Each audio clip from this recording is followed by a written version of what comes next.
ఎందుకు ఉత్సవాలు జరుపుతావు రేవంత్ రెడ్డి గారు చెప్పును? ఇంకెంతకాలం మోసం చేస్తావు? ఇంకెంతకాలం ఈ రాష్ట్ర ప్రజల్ని మభ్యపెడతావు? 23 నెలల నీ పాలనలో రాష్ట్ర ప్రజల్ని అరిగోసబెట్టినవు, రైతుల్ని గోసబెట్టినవు, పేదల్ని గోసబెట్టినవు, రాష్ట్రంలో వ్యాపారాలు దెబ్బతిన్నాయి, పిల్లల చదువులు ఆగం చేసినావు, గురుకుల పాఠశాల పిల్లలు అనారోగ్యంతో ఆసుపత్రుల పాలైపోయినరు, రోజుకొకరు పిట్టల్లాగా రాలిపోతా ఉన్నారు. దేనికోసం ఉత్సవాలు జరుపుతావు? నువ్వు చేసింది ఏమైనా ఉన్నదా అని నేను అడుగుతా ఉన్నా. ఇవాళ ఇంకోటి ఏదో కొత్తగా హ్యామ్ మోడల్ అన్నాడు. నిన్న క్యాబినెట్లో చూస్తే హ్యామ్ మోడల్ ఏంటిది? 10,000 కోట్ల రూపాయలతోని కమిషన్లు దండుకునే కథ. ఈ హ్యామ్ మోడల్ ఏంది? రేపు వచ్చే 10 ఏళ్ల దాకా రాష్ట్ర ప్రజల మీద అప్పులు పెట్టే బాధ్యత. ఇప్పటికే రేవంత్ పాలనలో ఈ రాష్ట్రం అప్పుల కుప్పగా మారిపోయింది. సివిల్ సప్లైస్ కార్పొరేషన్లో అప్పులు పెరిగినాయి. 2 ట్రాన్స్కో డిస్కామ్లు అప్పుల కుప్పగా మార్చేసిండ్రు. రాష్ట్ర ప్రభుత్వ FRBM అప్పులు గత 10 ఏళ్లలో ఎప్పుడూ తేనంత అప్పులు తెచ్చేసినారు. ఇప్పటికే ఏ సంవత్సరంలో కూడా ఇంత అప్పులు తేలేదు. ఇవాళ కాంట్రాక్టర్లకు లబ్ధి చేకూర్చడం కోసం, కమిషన్లు దండుకోవడం కోసం ఈ హ్యామ్ మోడల్ని తీసుకొచ్చినారు. 10,547 కోట్ల రూపాయలతో హ్యామ్ మోడల్లో టెండర్లు పిలిచి బ్యాంకుల నుంచి అప్పులు తెచ్చి కమిషన్లు దొప్పుకునే ప్రయత్నం. గతంలో మేము రోడ్లు చేయలేదా? బీఆర్ఎస్ ప్రభుత్వం ఉన్నప్పుడు ప్రతి గ్రామానికి రోడ్ వేసింది, ప్రతి మండల కేంద్రం నుంచి జిల్లా హెడ్ క్వార్టర్కు డబుల్ రోడ్ వేసింది, ప్రతి జిల్లా కేంద్రంలో 4 లైన్ రోడ్ వేసింది. కానీ మీరు ఈరోజు హ్యామ్ పేరిట అప్పుల కుప్పగా రాష్ట్రాన్ని మారుస్తున్నారు. బ్యాంకుల్లో అప్పులు తేవడానికి, బ్యాంకుల్లో అప్పులు పుట్టకపోతే ఏం చేసింది తెలుసా? వీళ్ళు జీవో 53, జీవో 54 పేరు మీద లైఫ్ ట్యాక్స్ పెంచిండ్రు. ఎవరైనా బండి కొనుక్కుంటే దాని మీద ట్యాక్స్ పెంచిండ్రు. రిజిస్ట్రేషన్ ఫీజులు పెంచి ఇవాళ దాంతో మేము బ్యాంకులకు అప్పులు కడతామని బ్యాంకుల్లో అప్పులు పుట్టించే ప్రయత్నం చేస్తున్నారు. ఆ రోజు మేము అడిగితే మేము టోల్ ట్యాక్స్ పెట్టాం, ప్రజల మీద భారం వేయమన్నారు. టోల్ ట్యాక్స్ పెట్టలేదు. గరీబోడు మోటార్ సైకిల్ కొనుక్కుంటే 5,000 ట్యాక్స్ పెంచిండ్రు. ఎవరైనా లైసెన్స్ తీసుకుంటే ట్యాక్స్ పెంచిండ్రు, రిజిస్ట్రేషన్ ఫీజులు పెంచిండ్రు. అంటే ఇవాళ ట్యాక్సులు పెంచి దొడ్డిదారులో ఈ ట్యాక్సుల ద్వారా వచ్చే డబ్బును బ్యాంకులకు కడతామని చెప్పి ఇవాళ బ్యాంకుల్లో అప్పులు తెచ్చి 10,000 కోట్ల రూపాయలతో ఎస్టిమేట్ రేట్లు పెంచి టెండర్లు పిలిచి కమిషన్లు దండుకునేటువంటి ప్రయత్నానికి ఈ ప్రభుత్వం పాల్పడతా ఉంది. ఇదంతా కూడా అర్థమవుతా ఉంది.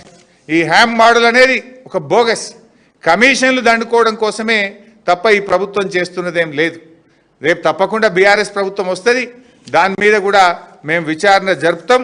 ఎవరైనా తప్పులు చేస్తే రికవరీ కూడా పెడతాం. కానీ ఇవాళ రాష్ట్రంలో అందరూ కూడా బాధపడతా ఉన్నారు. ఇవాళ ఇంత ఒక అద్భుతమైన రాష్ట్రం, దిగ్విజయంగా దూసుకుపోతున్న రాష్ట్రాన్ని ఇవాళ కాంగ్రెస్ ప్రభుత్వం ఆగం చేసి పారేసింది. మంత్రులు, క్యాబినెట్ ప్రజల కష్టాలను పట్టించుకోవాల్సింది పోయి, ప్రజల గురించి ఆలోచించాల్సింది పోయి, తాము దంచుకోవడం మీదనే ఆలోచన చేస్తున్నారు. నిత్యం మంత్రుల మధ్య గొడవ. ముఖ్యమంత్రి చోద్యం చూస్తున్నాడు. ముఖ్యమంత్రి గారు ఇవాళ ముఖ్యమంత్రి మీదనే డైరెక్ట్గా మంత్రులు ఆరోపణలు చేస్తూ ఉన్నారు. ఇదంతా కూడా ఇవాళ ప్రజలు బాధపడుతున్నటువంటి పరిస్థితి. అంటే పాలన గాడి తప్పింది, వ్యవస్థలు కుప్పగూలిపోతూ ఉన్నాయి, రాష్ట్రంలో అరాచకత్వం ఇవాళ నెలకొన్నటువంటి పరిస్థితి ఉంది. దీని మీద కేంద్ర ప్రభుత్వం విచారణ జరపాలని మేము డిమాండ్ చేస్తూ ఉన్నాం. ఇప్పుడు ఇది మేం చెప్తున్నది కాదు కదా, స్వయంగా ఒక క్యాబినెట్ మంత్రి కుటుంబ సభ్యులే చెప్తా ఉన్నారు. తుపాకీ ముఖ్యమంత్రే ఇచ్చిండు అని చెప్తున్నారు, గన్ను పెట్టి వాటాల కోసం వసూలు చేసిండ్రు అని చెప్తున్నారు, ఫైళ్లు ఆపిన్రు తమ్ముళ్ళ కోసము అని చెప్తా ఉన్నారు, టెండర్లు వేయొద్దని హుకుం జారీ చేసిండ్రు అని చెప్తా ఉన్నారు. ఇంత ఓపెన్గా అవినీతి గురించి ఒక క్యాబినెట్ మంత్రి కుటుంబ సభ్యులే చెప్తా ఉంటే ఇంకా సిగ్గు లేకుండా మాట్లాడుతున్నారు. సో దీని మీద కేంద్రం స్పందించాలి, ఒక ఇండిపెండెంట్ జ్యుడిషియల్ కమిషన్తో విచారణ జరపాలి, కేంద్ర ప్రభుత్వ సంస్థల చేత విచారణ జరపాలని చెప్పి మేము బీఆర్ఎస్ పార్టీ తరఫున డిమాండ్ చేస్తున్నాం. దీని మీద అన్ని ఏజెన్సీలకు మరి లీగల్ ఎక్స్పర్ట్స్తో కూడా మాట్లాడుతున్నాం. లీగల్గా ఏ రకమైనటువంటి ముందుకు పోవాలి, ఏ ఏజెన్సీలకు దీని మీద ఫిర్యాదు చేయాలనే అంశం మీద బీఆర్ఎస్ లీగల్ సెల్ ఇప్పటికే పనిచేస్తూ ఉంది.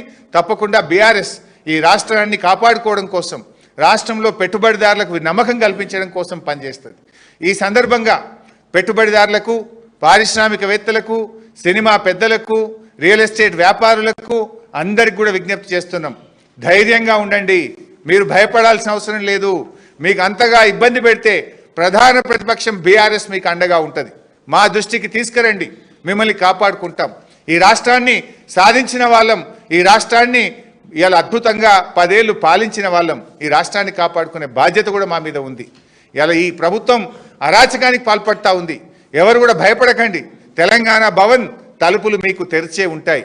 ఏ ఇండస్ట్రియలిస్టుకు, ఏ రియల్ ఎస్టేట్ వ్యాపారికి, ఎవరికి, సినిమా పెద్దలకు కానీ, కార్మికులకు కానీ, పేదలకు కానీ ఎవరికి కష్టం వచ్చినా బీఆర్ఎస్ మీకు అండగా ఉంటుంది. మీ పక్షాన బీఆర్ఎస్ పోరాడుతుంది. మీ పక్షాన న్యాయం పక్షాన, ధర్మం పక్షాన బీఆర్ఎస్ నిలబడుతుంది. మీకు ఎల్లవేళలా మేము అందుబాటులో ఉంటాం. ఎవరికి ఏ కష్టం వచ్చినా కూడా మాకు మా దృష్టికి తీసుకురండి. మీకు అండగా నిలబడతాం, మిమ్మల్ని కాపాడుకుంటాం, మీ రాష్ట్రాన్ని కాపాడుకుంటామని తెలియజేస్తూ జై తెలంగాణ.